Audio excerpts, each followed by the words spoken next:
біз ешқашан өлмейміз. Неге? Біз мың өліп, мың тірілдік. Осы күнге дейін бізді өлтірді. Сіздерде бір сұрақ қинай ма? Неге атом бомбасы Семейге, неге атом бомбасы Капустинярға жарылды деп? Семейден Әлихан, Ахмет, Міржақып, абайлар, шәкәрімдер шығып отырған жер. Ал Капустиняр деген бөкей ордасы. Хан Жаңғыр бастаған, Махамбеттер бастаған, мына жағы Халел, Жаһанша Досмұхамедұлы бастаған кілең ұлттың зиялылары шыққан жер, сол жерлерге бомбаны тастады. Бүкіл әлем Нагасаки мен Хиросиманы ғана білет, 2 рет бомба тасталған. Ал біздің Семейге 349 рет тасталған бомба. Әлі күнге дейін зардабын өтеп келе жатыр. Семейде Абралы деген жер бар. Сол Абралы тауы болған, Сарыарқаның ең үлкен ұсақ шоқысы болған биік тау. Сапарғали Бегалин деген жазушы 80-ге толған кезде туған ауылына барады, сол кезде ауылын көріп жылаған екен. Бәрі түсінбей қалған маңайындағылар, Сапеке не болып қалды деп.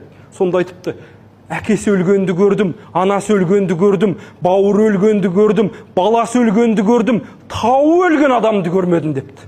Тау өліп қалған, тауда тұрған зираттар ата бабасының барлығы бомба жарылған кезде жоқ болып кеткен. Міне, бұл қасірет. Қазір қазақ әлі күнге дейін сол жерлердің жазасын өтеп келе жатыр. Әнес Сарай деген жазушы болған, сол кісінің керемет бір сөзі бар. Шіркін-ай, бүкіл Қазақстанның көшелерінде жазып қоятын сөз.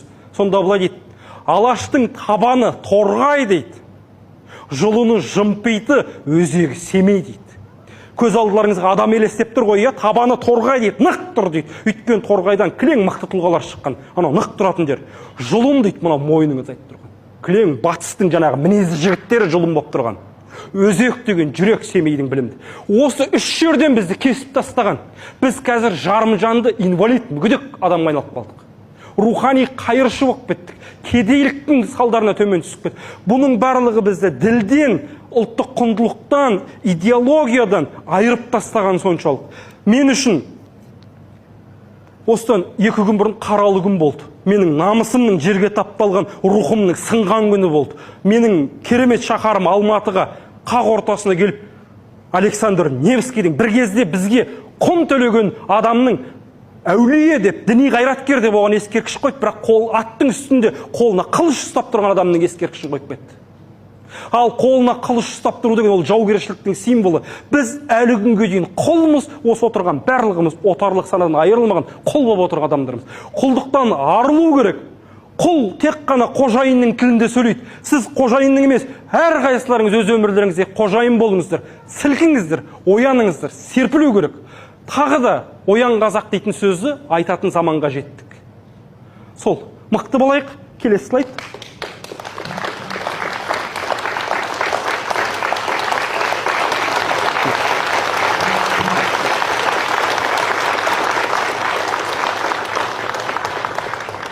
Көп-көп рахмет. Мынау 2017 жылы жаз айында Алаштың 100 жылдығында мені жұмыстан шығарып жіберді. Осы оқытушылық қызметтен. Ұлтшылдығым, тік айтатындығым, мінезім жақпай қалды көп адамға. Содан кейін 4 ай жұмыссыз жүріп, қиналған жоқпын, бірақ көп мәселелер болды.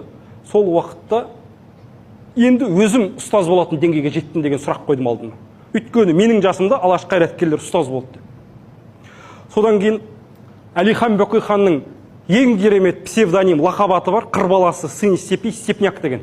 Сол маған ұнады. Өйткені қыр деген әрқайсымызға таныс, ауылдан келген. Батыс болсын, шығыс болсын, оңтүстік болсын, солтүстік, орталық болсын,